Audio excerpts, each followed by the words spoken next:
Hello, friends. Welcome back to another episode of B-Town Stories. Hello, how are you? With shit and food. I'm shit. I'm food. Just chilling. And telling stories about B-Town. And I think this is going to be a fun one. And this is going to really test the knowledge of your memory.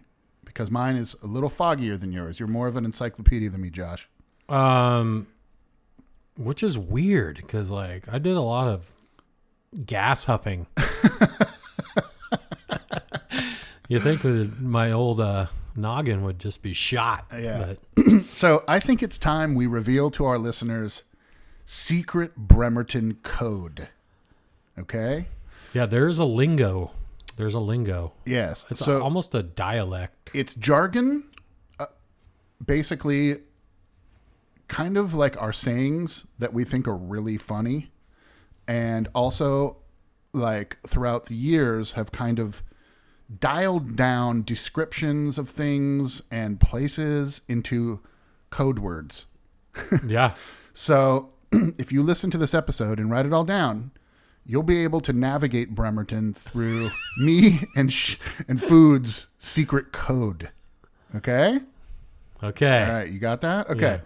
So I think we should start off with maybe locations in Bremerton. There's some good locales. Well, a lot of them are don't exist anymore just due to capitalism. Yeah. And also, like, if you have anything like this, any nicknames for places in Bremerton or the Silverdale or Kitsap or wherever, leave it in the comments because we always like to learn this kind of new, cool lingo for how the kids are talking in Bremerton now. Yeah. The kids, all the kids listening to this podcast.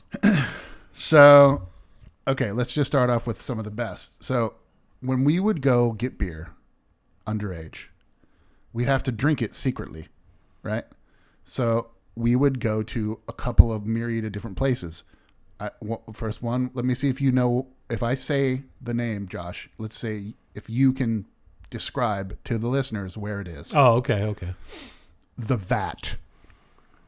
You know, I only went there one time, I believe.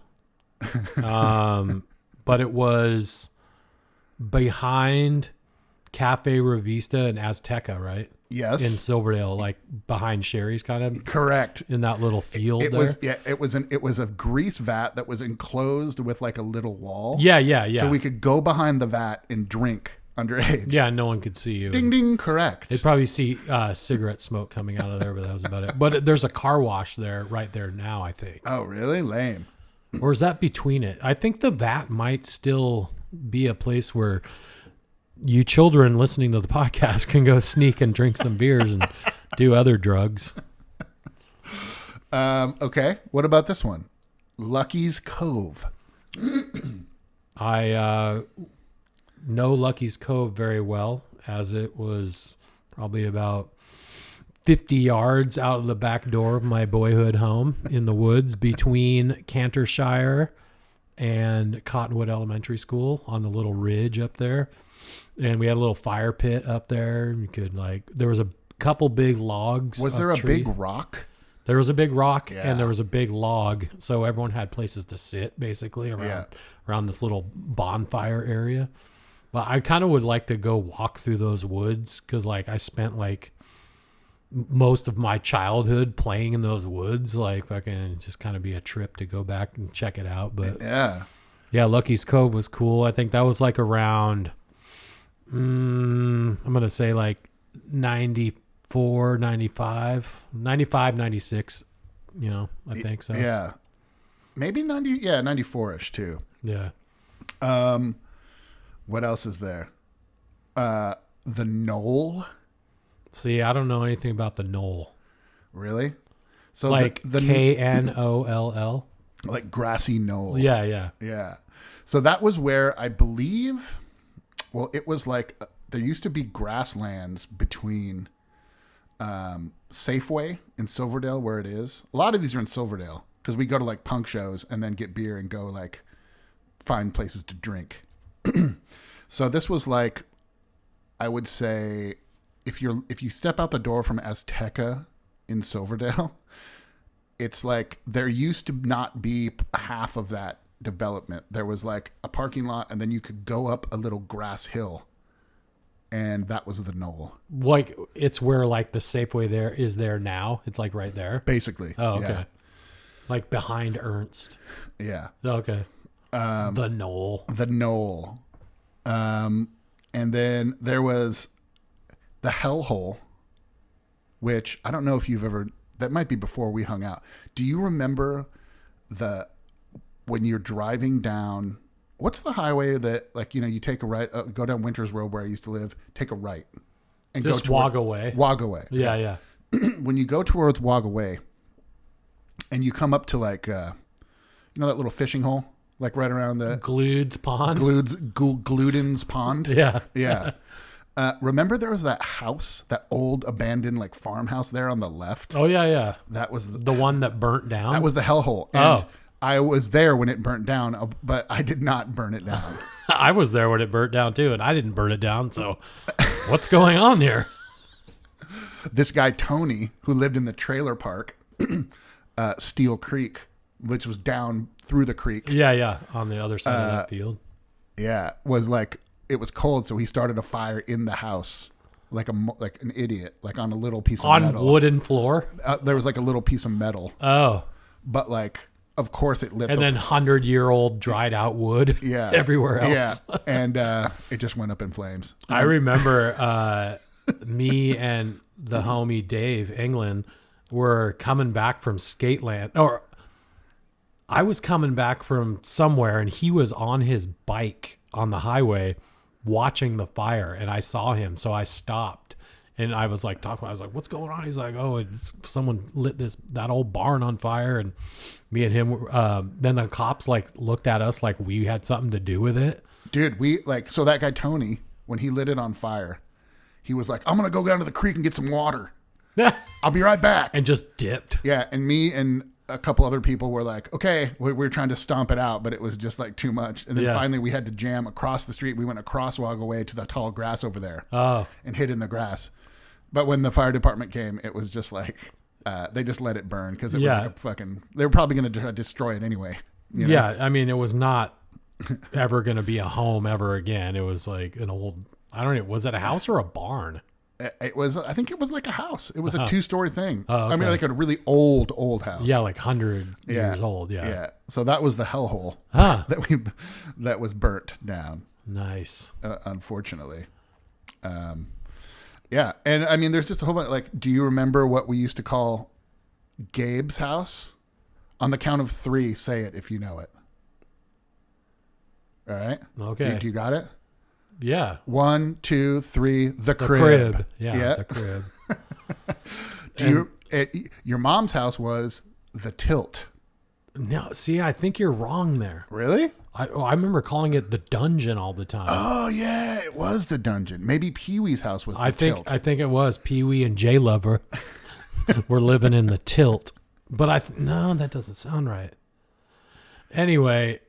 My house probably had a couple different nicknames, but so my dad never finished the basement and put heating in the basement in my house, and that's where we always partied. Yeah. And so in the winter, it was just so fucking cold in there. People would be partying with like parkas on and shit. Like, so everyone called it the dungeon because you were suffering down there. Yeah, I'm trying to think of what Pee Wee and J Lover's place. I think it was the tilt. There was the tilt. There was the crib. There was the dungeon. Yeah. Fun party spots. Lots of good times. Like that time my brother woke up from being passed out and like walked over to the door and just started pissing on the door. Oh, yeah. That was great. Let's just take a sidebar and tell that story real quick. It was like me and you and like some girls. Yeah, there was girls there. And like Mike was drunk and was like passed out, and he just gets up and was just like, and like just walks across the room, and in the middle of everybody just like watching him, like just pees on the wall. Yeah, he just whips it out and just starts pissing on the wall. Sleep. Pretty hilarious. I got another Mike pissing on stuff while drunk story that I'll tell another time that's way funnier than that one. That's amazing. Yeah. I think Mike peed on me one night when I was in this room. It might have Oh, been yeah. Remember, it was the night And you before I went socked him. to L.A. Yeah, you socked him and left. That's got a real fucking problem.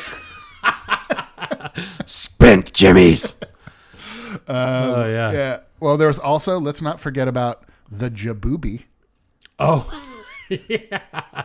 which is like a staple in Kitsap County, like partying, right? It's at the bottom of Trenton, right? It's On the water. Yeah. Yeah. So do you know why it's called the jabooby? No. So Dave C, a good buddy of ours, Yeah. he had went to rehab, and I was talking to him on the phone when he was at rehab. I was like, how's it at rehab? You know, Yeah. he's like, oh, it's pretty cool. We just like everyone that's like kind of the cool people here. We like hang out in this like little thing down by the water. We call it the jabooby. I was like, what's a jabooby? He's like, I don't know. It's this like little building with benches in it and like a roof. And I don't know, it's like this round thing. I was like, you mean a gazebo? And he was like, oh yeah, that's what it's called. Whatchamajabooby. So I just thought it was fucking hilarious. And somehow the little gazebo that's down on the end of Trenton, right on the water there, was dubbed the jabooby because of that. Amazing. I had some good times at the jabooby. Was there ever a nickname for the Tracyton waterfront? You know, it's just called the Tracy Waterfront. Fair. That's fair. Did a lot of drinking down there too. What about that place you used to call and cocaine? the Spiz? Oh yeah, me and Zarl. So between our roads on Central Valley, there was a little. It's not there anymore. They tore it down and put houses in, but there was a little place we called the Spot. Yeah. And like right after that, like Snoop and Dre came out, so Carl was turned into Zarl and Josh was turned into Jizz, and we would meet at the Spot, which turned into the Spiz. Oh, that's a good story. So he'd call me and be like, yo, Jizz, it's Zarl. Meet me at the Spiz. I know, it was one time we went down there and it's pitch black dark and we just go there and smoke real quick. You know, it was like an equal distance walk between both of our houses. So it was a compromise. Yeah, it was a compromise, the Spiz. And so we'd go in there, smoke. At one time he was eating something and I was like, what are you eating? He's like, oh, try it. My grandpa made it. I was like, all right, and take a big bite. And I'm like, this is really chewy. He's like, it's like, what is this? He's like, oh, it's a pig's ear. And I was just like, no, thank you. Amazing. It had some hot sauce on it. That was pretty good, but not too into the pig ear thing. But That's yeah, great. the Spiz. Yeah. So now we should probably talk about, now that we've mentioned some locations, we should get into a shorthand jargon just for everyday.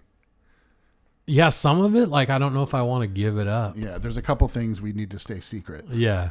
So then we'd get in trouble. Yeah. But what are some that we can share? Like, I don't know if anyone remembers a lot of people I know that are younger that I hang out with over the last like 20 years in the music scene. Yeah. We all call each other Peel. Peel. Okay. Everyone, and in most of our older friend group, everyone's Peel, Peel, Peel. Yeah. What's up, Peel? Yeah. What's up, Peel? And so I was thinking about that the other day, and like it kind of came from two different sources. There was two people who said pal and it came out Peel. Oh, interesting. Travis Trinka. Okay. He'd always be, hey, what's up, Peel? Yeah. He was saying pal, Yeah. but it just sounded like Peel. Peel. And I would start saying, like, mockingly say that to other people. And then later when I started hanging out with Sean and Nate and Noel and all those guys, and Ben Olson, his dad was always, you know, saucing it up. And he was inebriated and would slur his speech when he would call, you know, the neighbor a Nazi. He's like, Schmittler over there, fucking Peel. He's a fucking Nazi. Peel. So it kind of came from both of those guys and then just kind of like evolved into just like meaning like, what's up, bro? That's like, cool. I like that. Yeah. And then it kind of evolved into like, I don't know how meal got involved. And it was just like an evolution. Yeah. And then so like I have people that still call me meal. I call you meal. And also like meal is also like an adjective now. Yeah. Like, what are you doing? And it's like, oh, just mealing around. Yeah. I think I said that when I came in here today. Just mealing around, peel. But I have like this group of friends that I'd made in the music scene. They're probably like 10 years younger than me. But all of them, all their names are saved in my phone as their first name and then Peel. First name, Peel. First name and then Peel. First name. And like this band I manage called the Hollow Points. I ever see any of those guys, they're like, "What's up, Peel?" Like, so it's like it has metastasized. Yeah, many different groups and generations, and it probably will for years to come. Well, there's also a really fun one that kind of came. Well, this might have been something I picked up at Wazoo and brought back, but it grew around here. If somebody's a real 2-3. Oh yeah. Yeah. I have a lot of friends from the music scene that say that, and they don't even know you. And that's, I think it came from hanging out with some of the homies at Wazoo. We would call people a piece of work, right? That guy's a real piece of work. Yeah. So if you make a peace sign, it's 2. And then if you throw another finger, it becomes a W. Which is a 3. 3. So then and also a 2-3 is like a catcher gives that sign to a pitcher to throw a curveball. Mm-hmm. So if somebody's a piece of work, you can be like, that guy's real 2-3, Yeah. Or just like, it just got to the point where it was just a 23. Yeah. Like you didn't even say, you just be like 23, like fucking. I want to say you got a tattoo of a 23. Oh, I do on my arm right here. Just because it's fucking hilarious. That's a good one. I should share a picture of that in our YouTube presentation of this episode. And there's also, this is, we should just tell this story. Okay. When we used to say ball instead of no. I still do every day. So let's use that in the context for them. Okay. Like ask me if I want to go to like the mall or something. Hey, shit. You want to go to the mall? Ball. Which means no. And I wasn't there. It was at my house how this name came to, how the word ball became no. I wasn't there, but it was at my house, and it was you and my brother. Yes. So if you want to go ahead and tell the story and be as sensitive as you can, because we might have some sensitive listeners. So we had arrived back at Josh's house, him and his brother. Should I go NPR? Yeah. Michael and I, we at Bridal Ridge, we walked. No, but he had a niece. You guys have a niece. Step niece, who was great, but she was, I believe, had like Down syndrome or something, right? Not Downs, but she was severely mentally handicapped. Yeah. Let's just say that. I don't know what the specific title was, but I don't know. My memory is a little fuzzy on it, but I think you probably could tell the story better. Well, what I remember is that you guys were smoking some green Fiznati. Green Fiznati, by the way, means weed. Yes. That one's pretty obvious. And they had just played basketball and then partook in some Fiznati and were throwing the basketball back and forth to each other across the living room.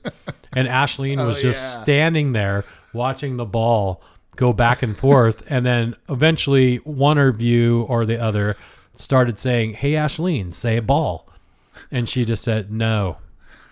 "Hey, Ashleen, say ball." "No." Like many times. She just said, no, no, no. And then after throwing the ball back and asking Ashleen to say ball and her saying no for a few minutes or so, my stepmom came out of the back of the house and said, "Hey, Ashleen, you ready to go to the store with Grandma?" And she just turned and looked at her and went, "Ball." That is it. Yeah. Which is fucking fantastic. So and I can just imagine you guys dying laughing for that. And Phyllis was probably like, "What are you laughing at?" Funny. Yeah. But yeah, so that turned into Like probably the oldest, most consistent slang in our fucking jargon. But yeah, that one's hilarious. And I say it at work all the time, and people just like look at me with like, what? The best is like, Mike was always the best at this. He would just be like, he'd be like, hey man, you want to go get some Taco Bell or something? He'd be like, hold on 1 second. And like just start fishing around in his pocket and pretend to pull out a ball and just go, bah! Yeah. And then it just got to the point where if you were going to say no to someone, you'd just stick your hand in their face. No, a ball. Oh man. God, what were some other ones like that? There is a song that, God, who wrote the song? I say no, you say ball. I say no, you say ball. No, ball, no, ball. I think it was Pete Smelke wrote that little number. Love it. It was like a little, it was a Spud Boys song, I think. What about DJT? Do you remember what that is? Oh, yeah. I do it all the time still. Really? Well, by myself. A DJT stands for double jointed turd. It's very mature. So me and Mike, his brother, we used to go to Denny's and drink like 5 cups of coffee and smoke 10 cigarettes, and then both at the same time, of course, have to take a huge crap. So we would go to the bathroom and sit side by side in stalls and just poo together, and that was a DJT. Double jointed turd. Which is funny because that's Donald J. Trump's initials now. How fitting. That one's pretty good. I think we've taken some DJTs together as well over the years. Yeah. Especially in like places where there's like a lot of stalls. Yeah, yeah. You know. And if, it's pretty smelly, you can move down a stall. But that was also it. Like there was smoking in the bathrooms back then, so oh yeah, like me and Mike would just like continue to smoke cigarettes, and then like after like 20 minutes, me and Mike would just emerge from the bathroom, and there was just like this fucking whole like smoke butt funk just coming out of at like Family Pancake House, Smoke butt funk. There was also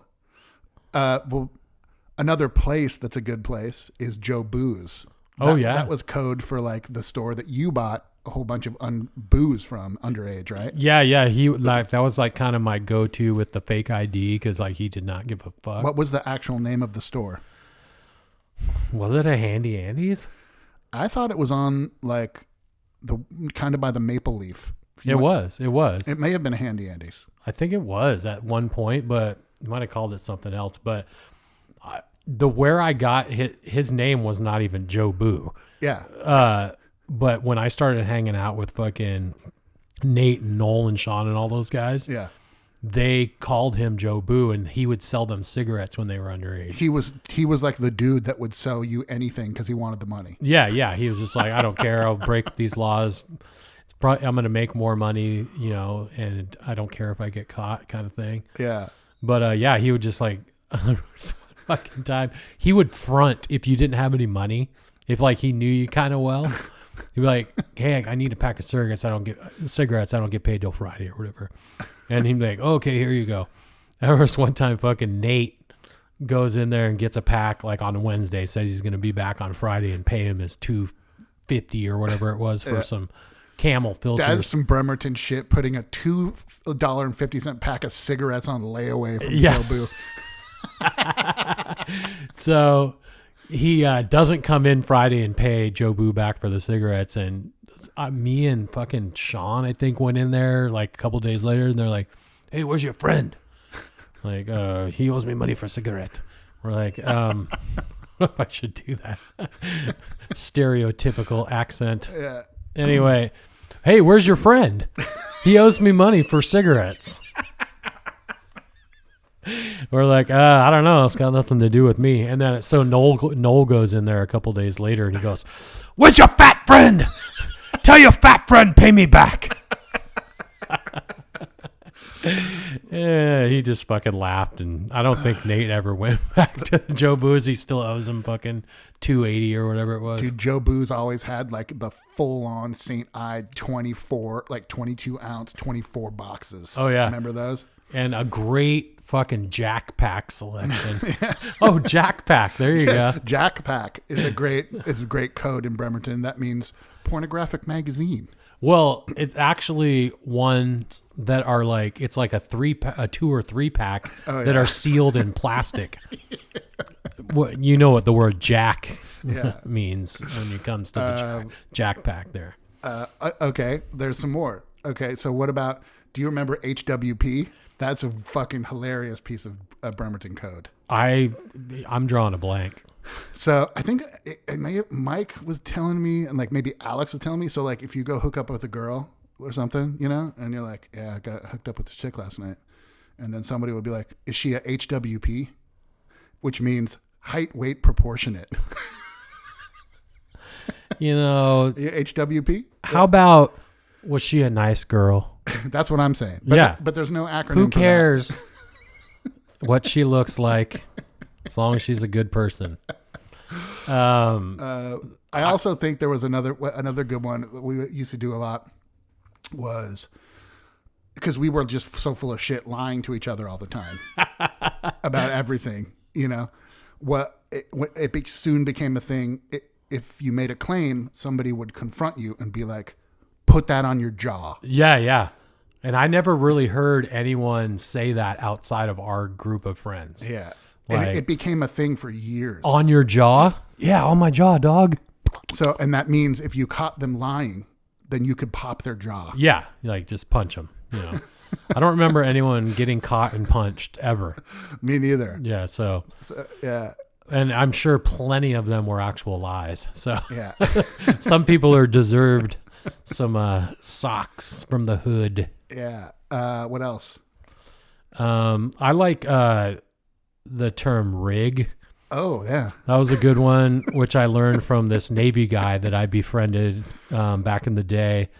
Late 90s. I met him at the Manette, this guy named Jared. And he called it, like, rig was just like a noun for everything. Yeah. But the way he used it when referring to parts of the female anatomy was especially funny. But yes, it could be everything. Hey, turn that rig on over there. I gotta go get the rig out in the rig there. Yeah, mow your own rig. So that one goes a long way. Yeah. That'd be a good band name too, right, Roxanne? Mow your own rig. Pie is. I don't know if we can do pie. Yeah, we'll just leave that one. We're trying to be PC here, well, as much as possible. I would love to learn some other slang from people in Bremerton about like nicknames, places, fun sayings, inside jokes that are Bremerton related. So if you have any, shout them out. Or DM Josh. Or go on the DM me.